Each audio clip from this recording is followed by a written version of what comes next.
Yo, what's up? Always before you. Gonna do an airgun video tonight.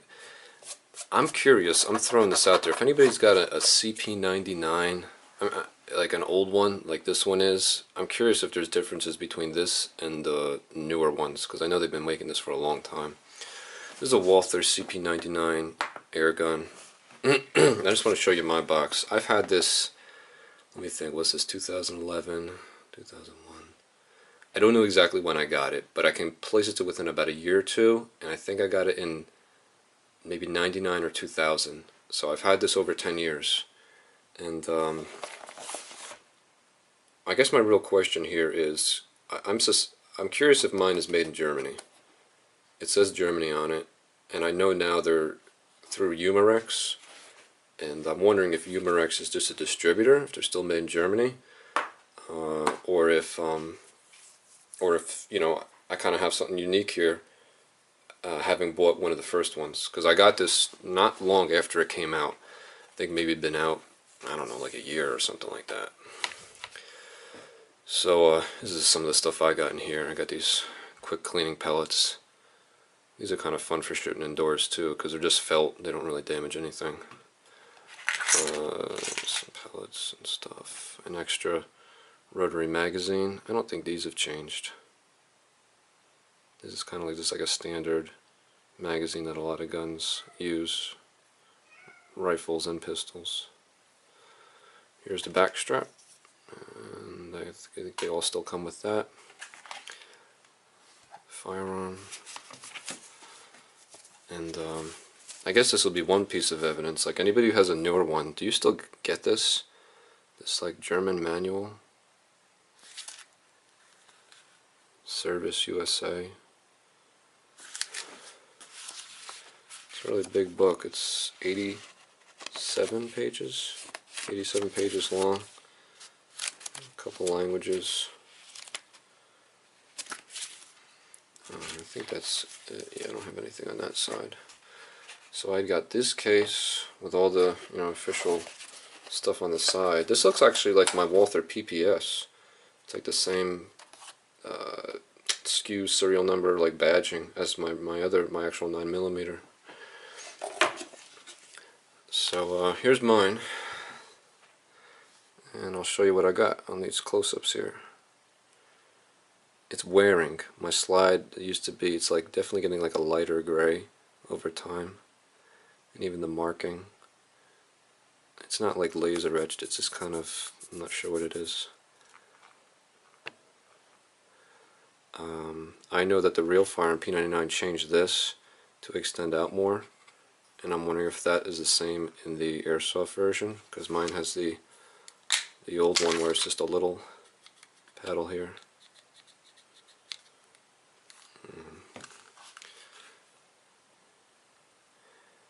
Mine were always just black,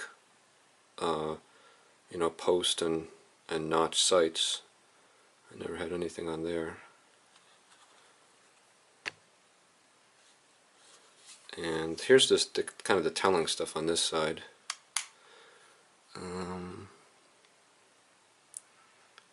Right here, Karl Walther, Germany, for Crossman. See if I can get that in there.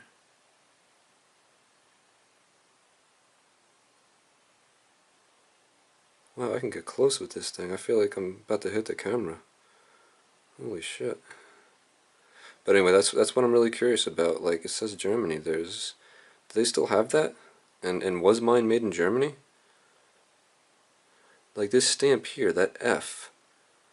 I know some of the German guns have some funky stamps. Like I got something that looks like an antler, and some other stuff which I've come to find out are the markings from when the gun is actually manufactured in Germany. But I'm wondering with this air gun if it's the same. This is just a warning. And my safety. I don't think there's anything really new there. I've always liked to look at this gun. It's a really sweet looking gun. It's an older design, but it's real sick looking. It's all business. It's just got nice lines to it. I always thought these looked better than Glocks, but it never felt as good as my hand, in my hand as a Glock. But I always like the way they look. I'm really just in new PPQs. I know there's some subtle revisions with the texture here, and a little bit of a different in this curvature and the angle. I'm real curious to get my hands on a PPQ. It's got this lines on top.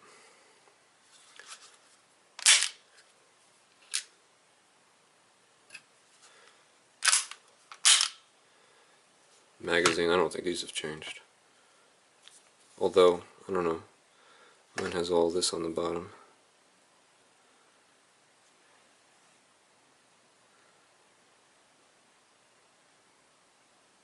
Got it upside down.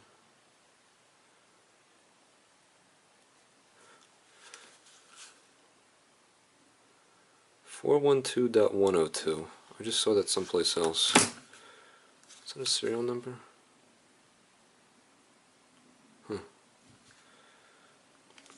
So yeah, I mean, if you are kind of up on these things, if you know, I'm real curious if, yeah, well, you heard what I said, like, do you still have the same stampings I have, and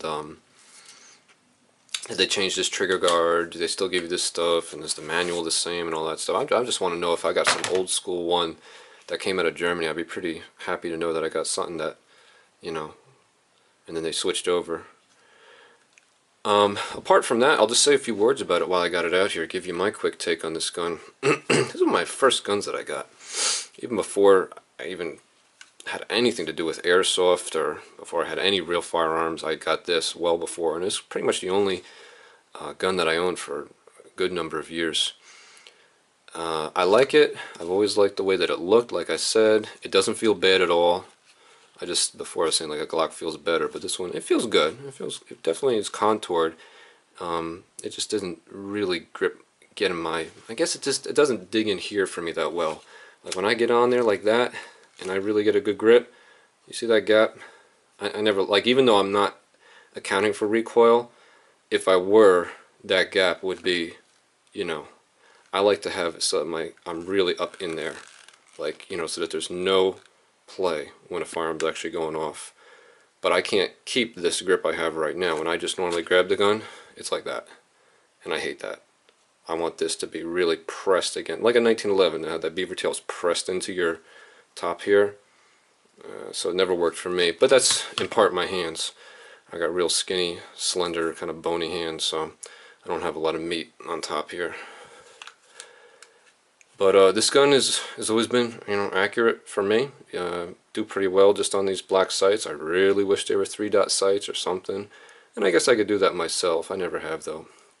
The one real Achilles heel of this gun is the trigger. The trigger sucks, man. It is the longest, I don't want to say grittiest, but it's like you feel like all the various stages. It's like it hangs up once, hangs up twice. Because what you're doing is, you know, you're spinning the thing in here.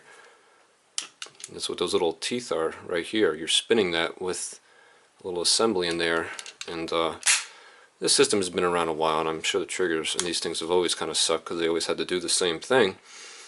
But man, and then watch how far back it breaks. Watch this. It's hard to do, and it's initially, wait, do I got the safety on now? It's just hard. I feel like there we go, finally it's starting to go, and there's like 1 click, 2 click. You see how I can't do it smoothly? It kind of just like jumps from place. I'm trying to be linear, but it just kind of jumps. It's like 1, 2, 3, 4. And then back here, all the way towards the rear, even more. Yeah, I'm squeezing hard as hell. Almost. There it is. It's long, it's hard to pull, it's got like all sorts of hiccups along the way. Very, very, very difficult to shoot accurately, because as you're trying to keep this sight straight, doing all that, at the very last second though, that break is abrasive and pronounced, and the gun wants to flick a little bit in your hand. So I never liked the mechanism where these things twirl, you know, where these things have to be rotated. Never liked it, but a lot of guns utilize it. A lot of manufacturers use that system. But that's really it. I mean, that's my only real gripe with the gun. The CO2 system, the loading system, is really cool. 10 years later, I never had a leak on this thing. That seal's still going. You know, I put a drop of airgun oil on it, you know, once every few cartridges. And I rarely shoot it. I mean, if I shoot this gun maybe like twice a year, 3 times a year. But this is a really cool system here, how you like kind of torque it down, then just turn it like halfway to puncture it. So the magazine has been excellent. Well, you know, magazine, the CO2 mechanism has been excellent. And yeah, I love the way it looks. I like the way it feels. It's accurate for a pistol. If I really concentrate on holding it still, or if I bench it, you know, it's pretty damn accurate. It's got, of course, a rifled barrel, and if you could see that a little bit there. But this trigger is just unbelievable. It's by no question the worst trigger I felt on any gun in my entire life. Airsoft, pellet, or reel. It is abysmal.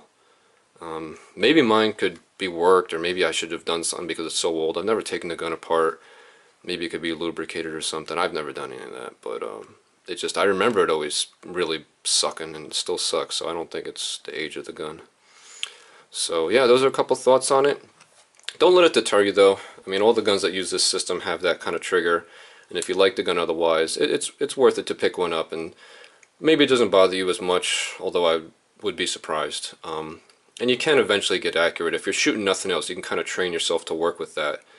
Just be careful if you pick up something with a normal trigger afterwards, you'll make it go off without even thinking about it once you get used to this pull. Well, yeah, that's it. This is the Walther CP99. It's an old one. This is at least 10, probably 11 or 12 years old. And yeah, like I said, if for people with new ones, or if you happen to have an old one, let me know. Leave a comment about this made in Germany thing, and you know, everything else. I'm real curious to know. All right, everybody. Thanks a lot.